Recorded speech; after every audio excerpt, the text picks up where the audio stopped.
Hello students, class 10th science में आज आप लोगों को कार्बनिक रसायन के बारे में कुछ तथ्यों को बताऊंगा। तो कार्बनिक रसायन के लिए हमें उन यौगिकों का अध्ययन करना होगा जिन यौगिकों में कार्बन उपस्थित होता है, जिन यौगिकों के अंदर कार्बन उपस्थित होता है।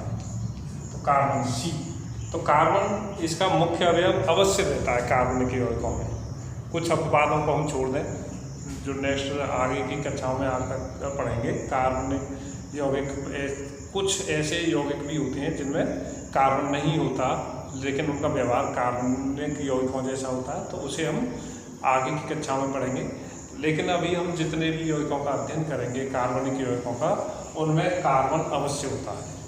इसमें कार्बन, लेकिन कुछ यौगिक जैसे carbonate,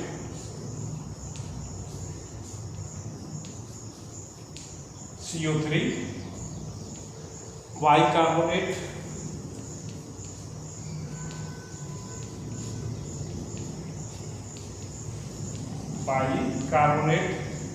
HCO3, carbon dioxide,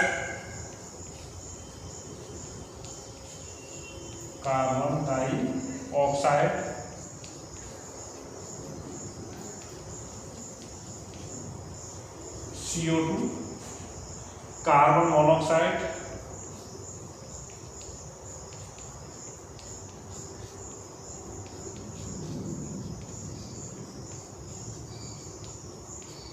Cu, इनको अकार्बनिक यौगिकों में रखा गया। ये सभी अकार्बनिक यौगिकों में आएंगे। अकार्बनिक यौगिक, इसके अतिरिक्त जितने भी यौगिक हैं जिनमें कार्बन उपस्थित होता है वो सभी यौगिक कार्बनिक यौगिक कहलाते हैं। तो कार्बनिक यौगिक जैसे CH4, मेथिन,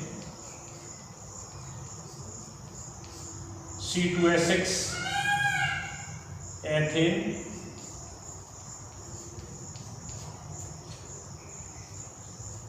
C2H4, ethylene,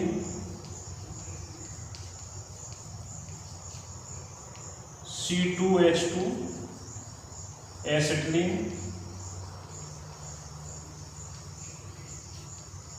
C6H6, benzene.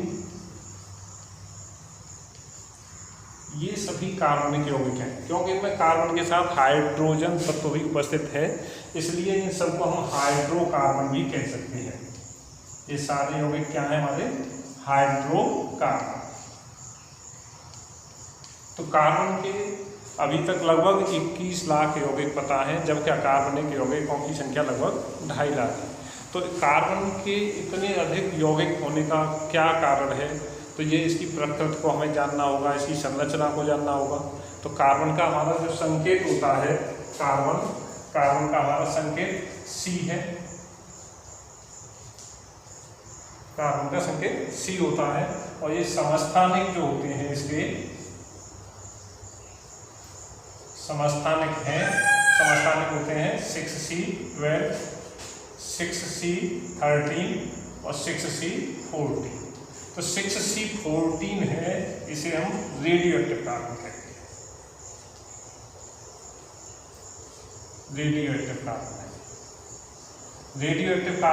Radioactive पदार्थ उन पदार्थों को कहा जाता है जो अपघटित होते रहते हैं, दूसरे पदार्थों में बदलते रहते हैं, जिनका नाभिक विघटित होता रहता है, वो रेडियोएक्टिव कहते हैं। तो रेडियोएक्टिव कार्बन है 6C14। इसका उपयोग कैंसर के आयु ज्ञात करने में भी होता है, तो इसके जीवाश्मों की आयु ज्ञात करने में होते हैं। तो इसमें सबसे अधिक मात्रा में पाया जाता है हमारा 6C12 बहुतायत में रहता है। सारे यौगिकों में, कार्बन के यौगिकों में बहुतायत में हमारा रहेगा 6C12। तो इसका परमाणु क्रमांक है वो 6 है। परमाणु क्रमांक हमारा 6। इसका इलेक्ट्रॉनिक विन्यास देखें तो इलेक्ट्रॉनिक विन्यास होगा इसका इलेक्ट्रॉनिक विन्यास 2 पहले कोष में 2 इलेक्ट्रॉन होंगे और दूसरे में 4, तो इसके 2 और 4, तो इसकी संयोजकता जो होती है वो 4 होती है। संयोजकता 4 है, तो कार्बन की संयोजकता 4 होती है। तो कार्बन की संयोजकता 4 होने पर ये कार्बन की संख्याएं इसकी 4 है। तो 4 के लिए कार्बन आपस में असंख्य रूप से एक दूसरे से जुड़ सकते हैं, बहुत अधिक संख्या में। और कार्बन के बहुत अधिक यौगिक, अभी मैंने जैसे बताया कि लगभग 2.5 लाख, इसके लगभग 21 लाख यौगिक ज्ञात हैं। तो इसमें सबसे बड़ी प्रवृत्ति पाई जाती है कि कार्बन कार्बन आपस में श्रृंखलित हो सकते हैं अत्यधिक संख्या में। इसके कारण इसके यौगिकों की संख्या सर्वाधिक है। दूसरा, ये कार्बन एकल बंध भी बना सकता है, कार्बन कार्बन के लिए द्विबंध भी बना सकता है, और कार्बन कार्बन के मध्य ट्रिपल बॉन्ड त्रिबंध भी बना सकता है। तो इसकी इन विशेषताओं के कारण, एक तो श्रृंखलित होने के कारण, दूसरा इसकी जो प्रकृति है एकल बंध, द्विबंध और त्रिबंध बनाने की होती है, इसके कारण यह यौगिकों बहुत अधिक यौगिक बना सकता है। इसलिए इसके यौगिक हैं उनकी संख्या बहुत सर्वाधिक है। अगर एग्जाम में ये क्वेश्चन पूछा जाता है कि कार्बन के यौगिकों की संख्या सर्वाधिक क्यों है, तो हमें इसका आंसर लिखेंगे कि ऐसे क्योंकि कार्बन में श्रृंखलित होने का गुण पाया जाता है। इसके अतिरिक्त और किसी तत्व में इतना अधिक श्रृंखलित होने का गुण नहीं पाया जाता। कार्बन में सबसे अधिक श्रृंखलित होने का गुण पाया जाता है। दूसरा, इसकी विशेषता क्या थी, जैसे एकल बंध बना सकता है, द्विबंध बना सकता है और त्रिबंध भी बना सकता है। तो इसके इन विशेषताओं के कारण ही इसके यौगिकों की संख्या सर्वाधिक है। तो जब ये कार्बन 4 एकल बंध बनाता है, तब इसकी जो संरचना रहती है वो इस तरह से है। यहाँ केंद्र में C होगा, तो इसकी संरचना इस तरह से रहती है। ये चतुष्फलकीय संरचना होती है, इसकी चतुष्फलकीय संरचना रहती है। कार्बन की चतुष्फलकीय संरचना रहती है, और इसकी संयोजकताओं के मध्य, किन्हीं भी 2 संयोजकताओं के मध्य 109 डिग्री 28 मिनट का कोण होता है। 109 डिग्री 28 मिनट का कोण पाया जाता है कार्बन की किन्हीं भी 2 संयोजकताओं के मध्य में। इसके पश्चात देखिए,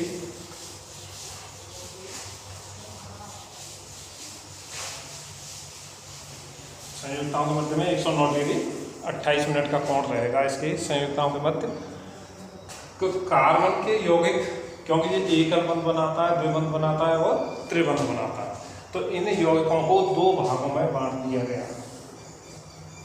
एक ऐसे यौगिक जिनमें सभी एकल बंध होते हैं, उन्हें संतृप्त कार्बनिक यौगिक कहेंगे, सैचुरेटेड। संतृप्त कार्बनिक यौगिक। तो संतृप्त कार्बनिक यौगिक कौन से होते हैं, इनमें सभी बंध एकल बंध होते हैं, सभी बंध एकल बंध रहते हैं।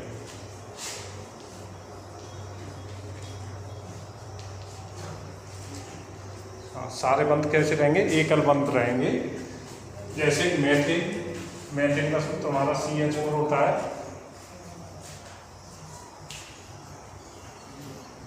मेथिन CH4, एथेन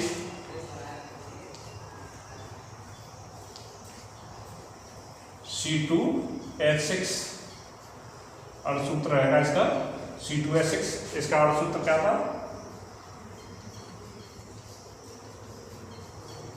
अणुसूत्र हमारा CH4 अणुसूत्र। मेथिन, मेथिन का अणुसूत्र CH4, और इसका अणुसूत्र हमारा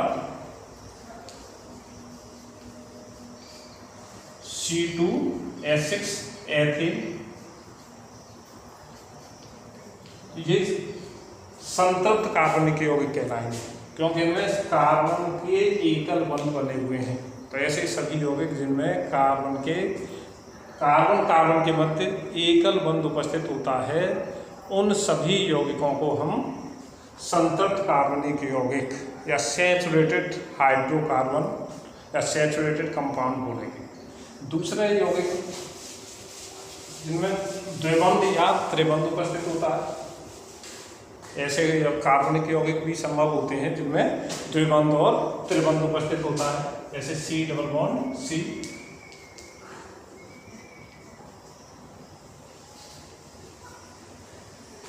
एथिलीन,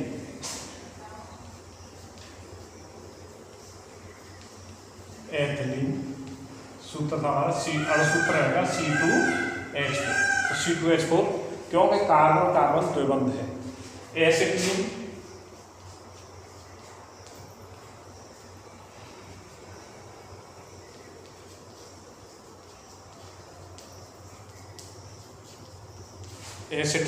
एसिटिलीन अणुसूत्र रहेगा इसका C2H2। तो इन दोनों में डबल बॉन्ड और ट्रिपल बॉन्ड, द्विबंध और त्रिबंध उपस्थित हैं, इसलिए हम इनको असंतृप्त यौगिक कहेंगे।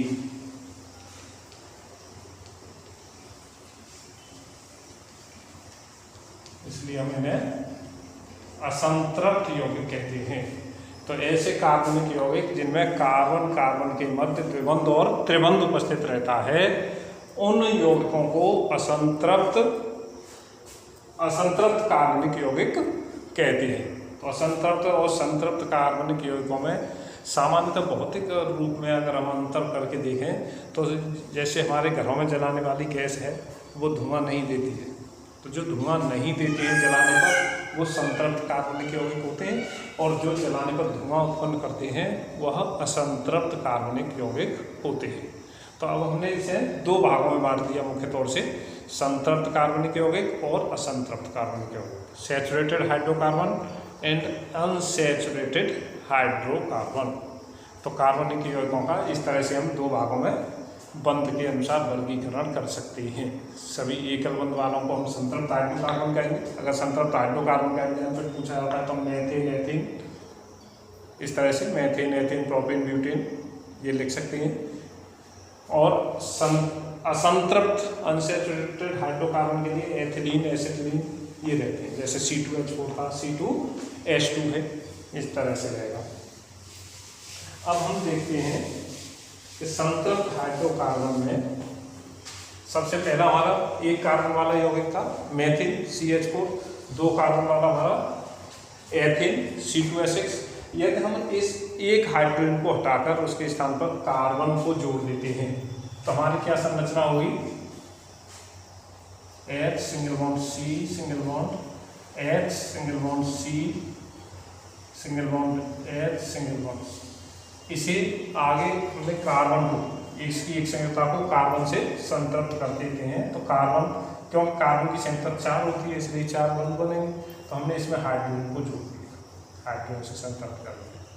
अब इसमें कार्बन के यौगिकों, कार्बन परमाणुओं की संख्या 3 है। ये मेथिन था एक कार्बन वाला, दो कार्बन वाला एथिन था, इसमें कार्बन के यौगिकों की संख्या 3 है, कार्बन के परमाणुओं की संख्या, तो इसे हम बोलेंगे प्रोपेन। इसका अणुसूत्र देखिए, अणुसूत्र कैसे लिखेंगे, C कितने हैं 3, H 1 2 3 4 5 6 7 8, C3H8। और अगर हम आगे इसका उच्चतर सदस्य और इससे आगे का, तो फिर एक हाइड्रोजन को रिप्लेस कर दिया जाए, बदल दिया जाए, कार्बन की हर स्थान पर संयुक्ताएं 4 ही होंगी। 3 कार्बन हो चुके, हमें 4 कार्बन का सदस्य लिखना है, तो इस तरह से लिखेंगे और इसमें हाइड्रोजन परमाणुओं को जोड़ देते हैं।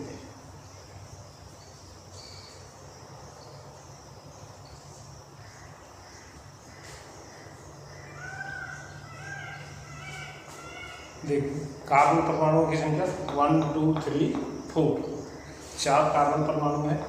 हाइड्रोजन परमाणुओं की संख्या, कार्बन परमाणुओं की संख्या हमारी 4, हाइड्रोजन परमाणुओं को 1 2 3 4 5 6 7 8 9 10, H10, इसका नाम होगा ब्यूटेन। अभी एक अन्य सदस्य को अगर हमें लिखना है तो एक हाइड्रोजन को और हटा दिया जाए, तब हमारी संरचना इस तरह से बनेगी 1 2 3 4 5, इनकी वैलेंसी को बना लीजिए बंधों को। हर कार्बन के 4 बंध होते हैं और जो मध्य में जो बंध रहता है वो दोनों ओर ही काउंट होगा, दोनों ओर गिना जाएगा। इस कार्बन के लिए 1 2 3 4, इस कार्बन के लिए 1 2 3 4, इसलिए 1 2 3 4। तो ये जो मध्य में कार्बन बंध रहता है ये दोनों ओर ही कॉमन रहता है, ये दोनों तरफ गिना जाता है। शेष संख्याओं को मैंने हाइड्रोजन से पूरा कर दिया।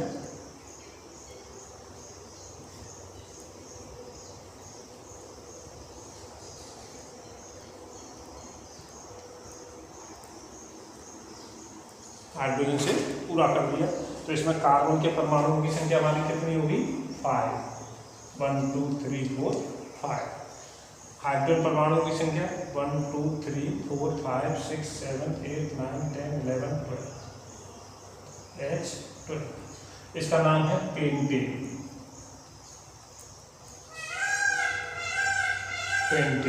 तो इस तरह से हमने ये निष्कर्ष निकाला कि इनमें आपस में क्या संबंध हो सकता है। तो इनकी संरचना के लिए